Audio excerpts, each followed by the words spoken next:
Hello मेरे प्यारे दोस्तों, आप सभी को फिर से एमएस कॉम्पिटिटिव क्लास में स्वागत है। आइए आप लोग के लिए फिर से क्वेश्चन लेकर आए हैं घात घातांक का यानी सर्स और इंडेक्स का प्रश्न, जो कि काफ़ी ही इम्पोर्टेंट प्रश्न है, अक्सर एग्जामों में आते रहते हैं।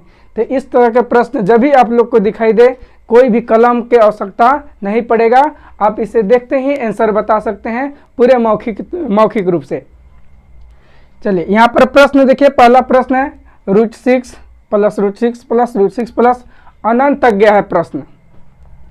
और इस तरह का प्रश्न जब भी दिखाई दे तो इस अंक को, इस संख्या को दो फैक्टर में इस तरह से तोड़ना है ताकि उसके गुणनखंडन के बीच का अंतर हमेशा 1 के बराबर आए। जैसे मैं यहाँ से देखिए 6 को तोड़ेंगे तो 3 गुना कितना होगा, 2 होगा। इसके बीच का अंतर कितना, 1 आएगा। और यहाँ पर ध्यान दीजिए, अगर यहाँ पर प्लस रहे तो बड़ा वाला आंसर होगा, अगर माइनस दिया रहेगा तो छोटा वाला आंसर होगा। तो यहाँ पर आंसर आपका हो जाएगा 3। अगर आप इसे बेसिक रूप से जानना चाहते हैं तो हमारे ऑफलाइन क्लास चलता है माँ सुभद्रा कोचिंग सेंटर में, आप उसमें ज्वाइन कर सकते हैं।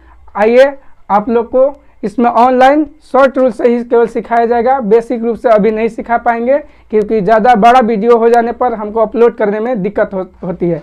इसलिए छोटा ही वीडियो बना रहे हैं आप लोग के लिए, और जल्द से जल्द थोड़ा समय में ज़्यादा प्रश्न को बनाने की कोशिश करेंगे। चलिए 12 को इस तरह से तोड़ना है ताकि उनके फैक्टर के बीच का अंतर जो है 1 के बराबर हो। तो इसे तोड़ सकते हैं 4 गुना 3। अब यहाँ पर ध्यान दीजिएगा, यहाँ पर माइनस है तो छोटा वाला आंसर होगा, अगर प्लस रहता तो बड़ा वाला आंसर होता। आंसर आपका हो जाएगा 3। अब यहाँ पर देखिए √72 minus √72 minus √72 dot dot dot dot अनंत तक गया है। उसी प्रकार √12 प्लस √12 प्लस कहाँ तक है, अनंत तक है। देखिए इस तरह के प्रश्नों को कितना आसानी से आप सॉल्व कर सकते हैं। इसे तोड़िएगा तो 8 9 कितना होता है, 72। 8 गुना 9। अब यहाँ पर ध्यान दीजिए, यहाँ पर माइनस है तो छोटा वाला आंसर होगा, तो इसका जो वैल्यू होगा 8 के बराबर आएगा। और इसे तोड़िएगा तो 4 3 कितना हो जाएगा, 12। प्लस है तो बड़ा वाला इसका वैल्यू होगा, तो 12 इसका वैल्यू हो गया 4, और 4 से काटिएगा तो 2। इसका आंसर हो जाएगा 2। चलिए आप सभी को अगर यह वीडियो अच्छा लगेगा तो आपसे इतना निवेदन है कि आप इस चैनल को सब्सक्राइब और लाइक अवश्य कीजिएगा। बस आप लोग से इतना ही विनती है। अगर आप इतना ही अपना प्यार जताइएगा तो हर एक दिन अच्छा वीडियो हम लाएंगे और अच्छे प्रश्न को बताएंगे, जो कि हर एग्जाम में जरूरी क्वेश्चन होता है और उसे ही सॉल्व कराएंगे।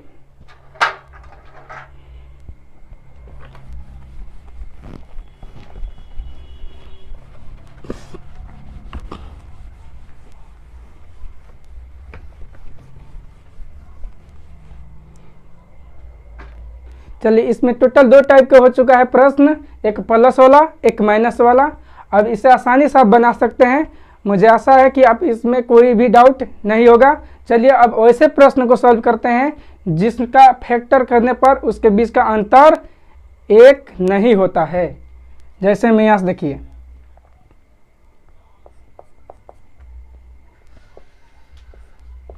√5 प्लस √5 प्लस √5 प्लस √5। अब इसका फैक्टर अगर कीजिएगा तो इसका फैक्टर मात्र 2 होता है, 1 और 5, और इसके फैक्टर के बीच का अंतर कभी भी 1 नहीं होगा।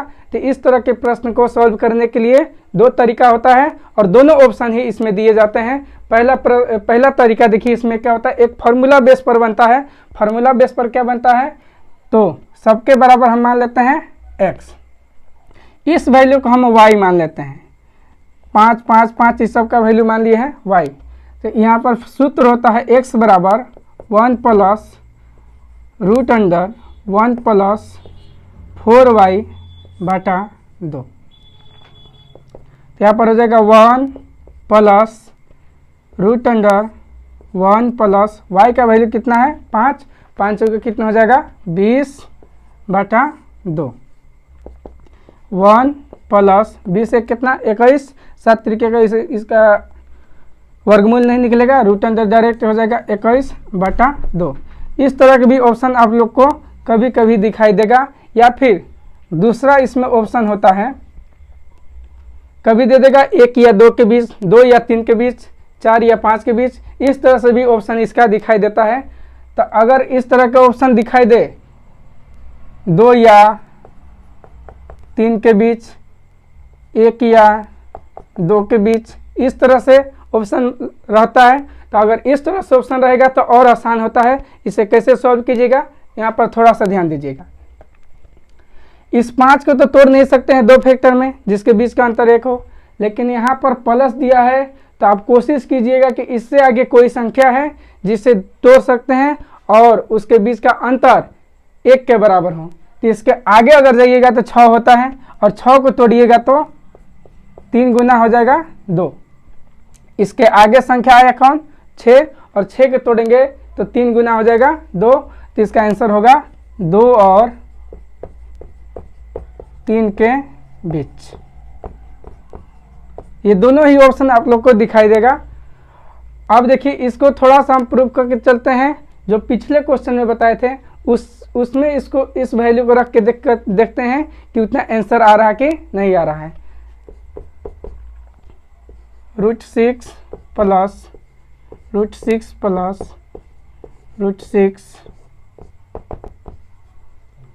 अगर इस क्वेश्चन को इस फार्मूला बेस पर डालेंगे तो इसका आंसर सटीक आ रहा है कि नहीं आ रहा है उसको भी चेक करके दिखा दे रहे हैं। x बराबर 1 प्लस √1 प्लस 4y/2 1 हो जाएगा। √1 और 6 चौके 24 और 1 कितना हो जाएगा 25/2। 25 का वर्गमूल निकलेगा 5, तो 1 प्लस हो जाएगा 5/2। इसको जोड़िएगा तो 6 और बाटा में 2 काटिएगा तो आंसर कितना आएगा 3। तो इस फार्मूला को भी यूज कर रहे हैं तो इसका आंसर आ जा रहा है कितना 3, और गुणनखंडन विधि से भी इसका आंसर कितना आया था 3 आया ही था। तो आप इसको दोनों ही क्वेश्चन में फॉलो कर सकते हैं। इस फार्मूला बहुत ही अच्छा है।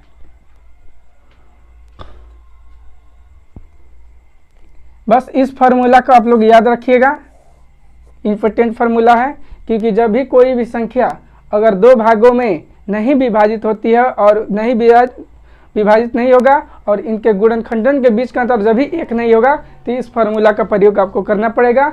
या फिर एक ही उपाय है कि इसके आगे ऐसा संख्या ढूंढिए जिसका गुणनखंडन करने पर उसके गुणनखंडन के बीच का अंतर 1 आ जाए।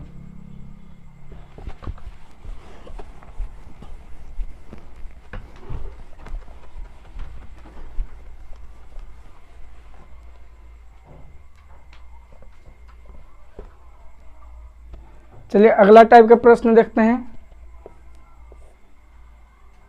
√2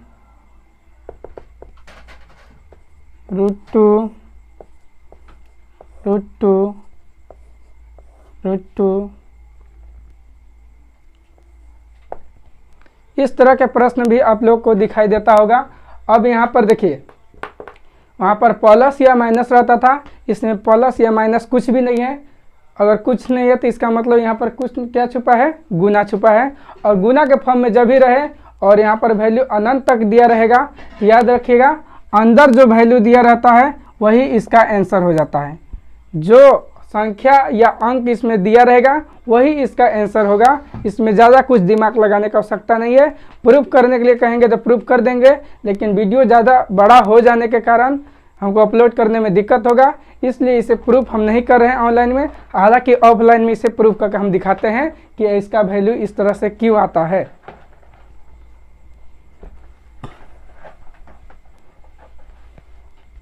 अब यहाँ से समझिएगा, अगर बाय दे दिया रहा है q√5